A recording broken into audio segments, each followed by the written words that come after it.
morning, everybody. Clearly it is morning. I really look like I put a lot of effort into myself today. When I initially started doing this, I was going to be put together for all of my videos on this playlist, because this was going to be my primary only playlist for the year. So I was going to take the time to make myself presentable. But life happens. And I have chronic conditions that some days I feel good, some days I don't.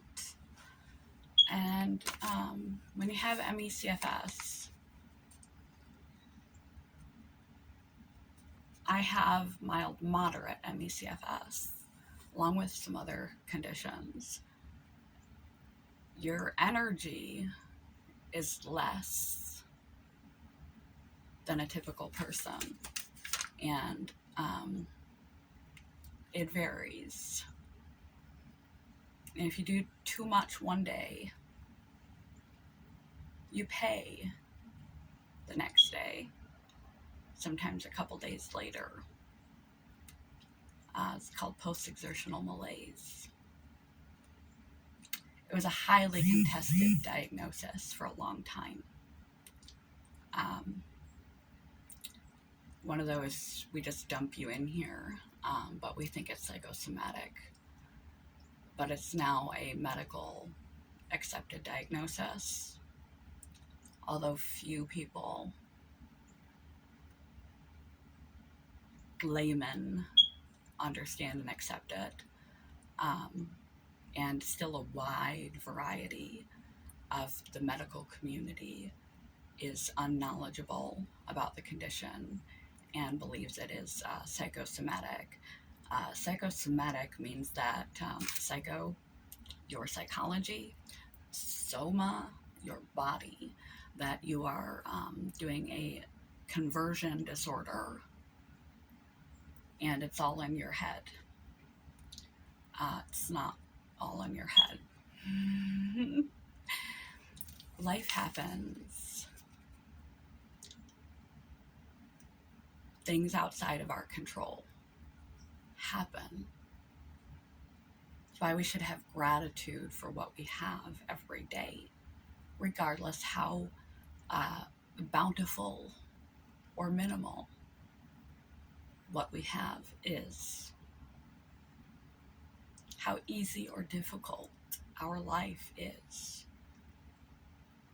We should be grateful for what we have and mindful and appreciative of what we have every day, because in the blink of an eye, it could change for the better or the worse. I'm going to link below to body-mind connection, conversion, somatization disorder, just in case you were more curious about those type of disorders, although CFS is not one of them. And I'm going to link below to We're Playing Bumper Cars, the universe, things that happen to us, that they say accept things you cannot change things you can.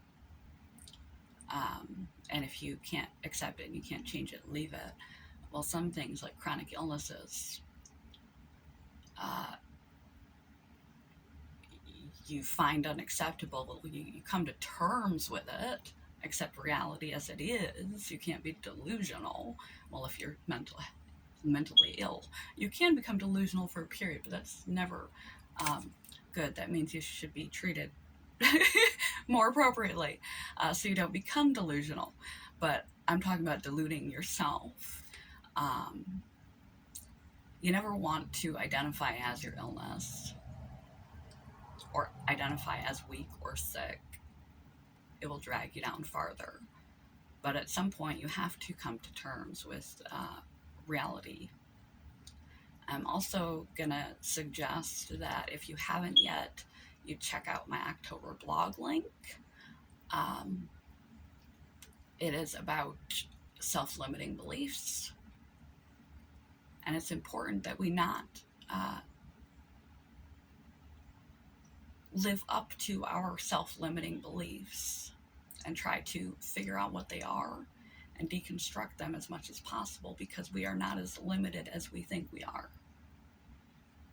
We often underestimate our own abilities and capacities. We're often our own worst critic, and our negative self-talk just compounds that because we bash ourselves. I wouldn't allow a stranger or even a friend talk about a loved one, a spouse, your children, the way that you talk about yourself. You beat yourself up, and so you're emotionally exhausted. You identify with your illnesses. You don't realize that you have self-limiting beliefs, and so you hold yourself back. Quote of the day, shall we? Let me unwrinkle it. I was picking up the house, and I happened to have it in my hand. And I crumbled it and almost threw it away before I made the video. So it's a little rumply. That's okay. The only boundaries to what one can achieve are the ones you set for yourself.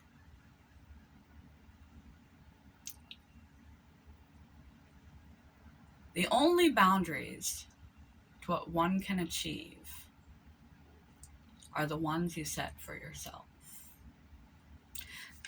Yes and no.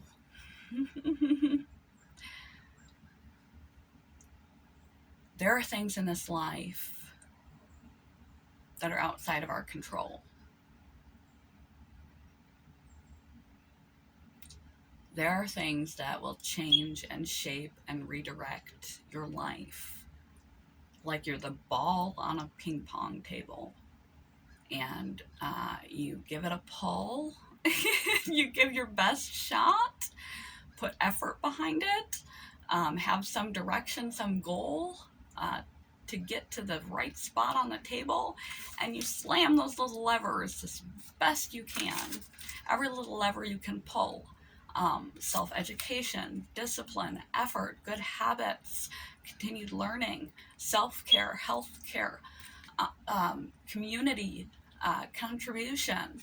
The list goes on, and you do the best you can to do the best you can every day and deconstruct those self-damaging beliefs. Identify and deconstruct those self-limiting beliefs that hold you back.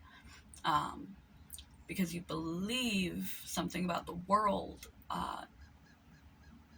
makes it a direction or an option or an opportunity for you impossible, or you believe something about yourself that makes you set the bar lower than you could actually achieve.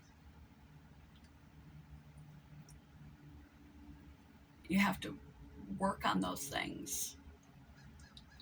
No matter what your life throws at you, you get a curveball. You hit a bumper on the ping pong table. It's half choice, half chance. There is societal injustices.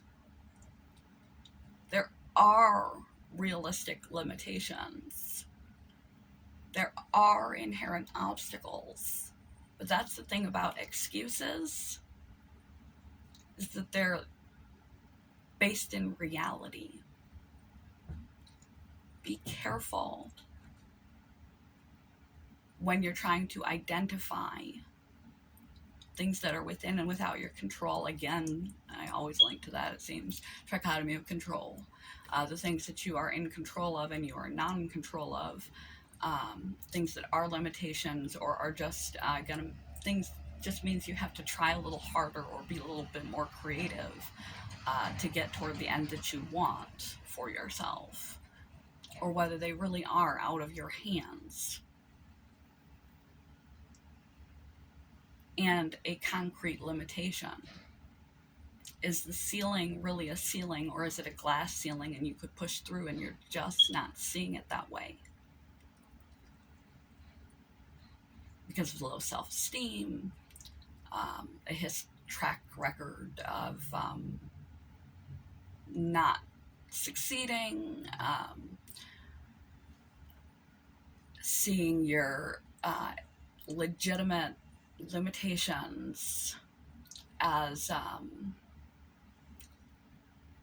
concrete and immovable, insurmountable obstacles, rather than something you're just going to have to work your way around and adjust to, and maybe even wield to your advantage eventually. Those things that hurt the most can be tools to help others. I had been sexually harassed at my job. I didn't report. I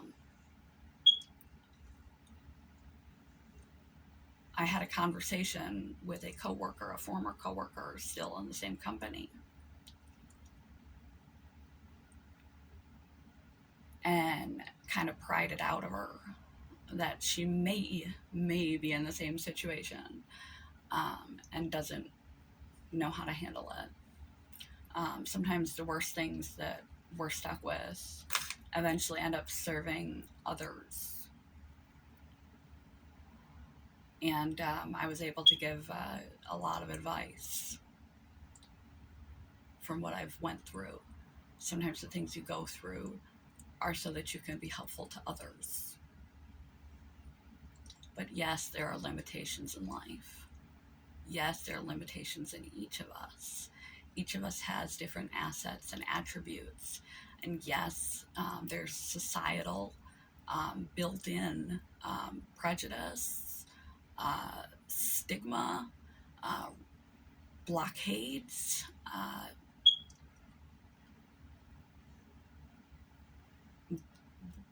Not all of us are intellectually gifted, physically gifted enough to surmount, to reach the moon, shoot for the moon, hit the stars. But a lot of us are so blinded by our problems and our presupposed limitations. We just accept it as a brick wall, not a glass ceiling. We don't test it. We don't push hard enough. We don't try to see where we can use this to our advantage, how this could be a tool. Where's the blessing and the curse?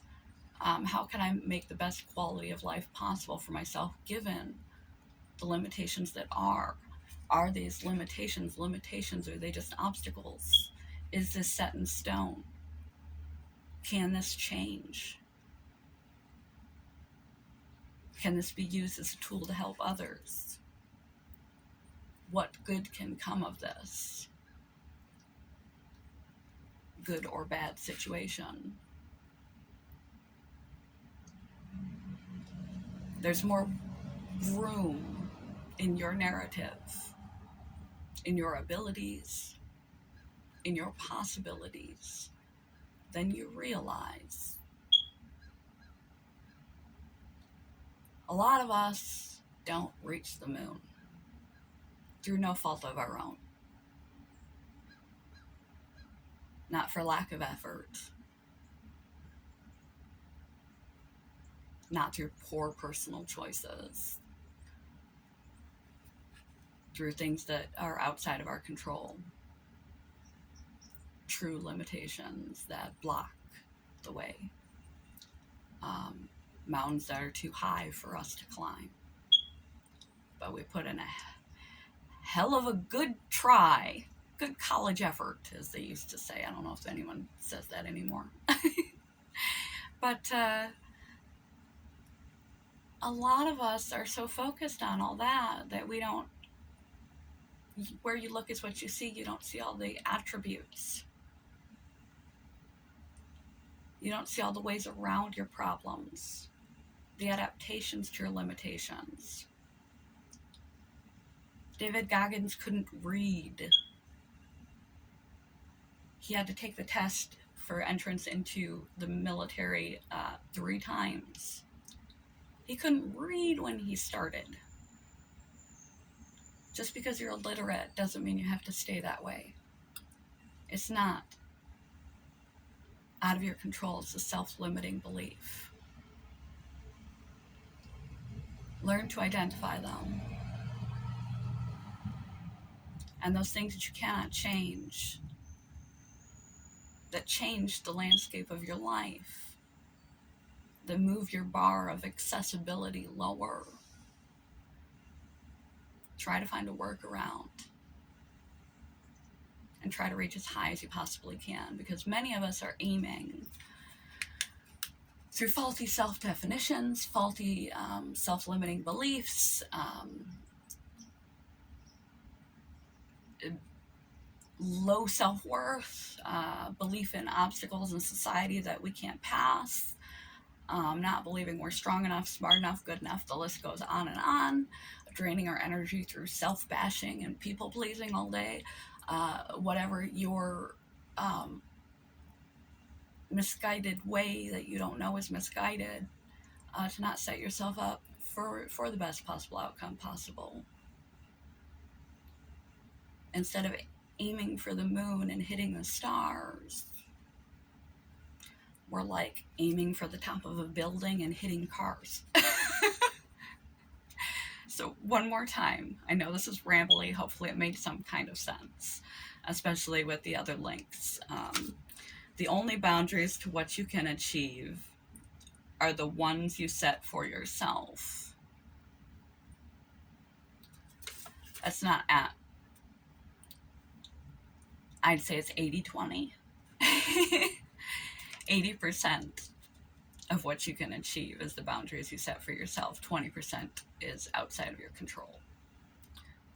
But seriously, see what you can push, see what you can work around, treat yourself better, set yourself up better, break faulty beliefs, have more positive self-talk, take good care of your health. Don't identify as weak, sick, ill, or other ways, and don't aim for the top of a building and end up hitting a car. Aim for the moon anyway,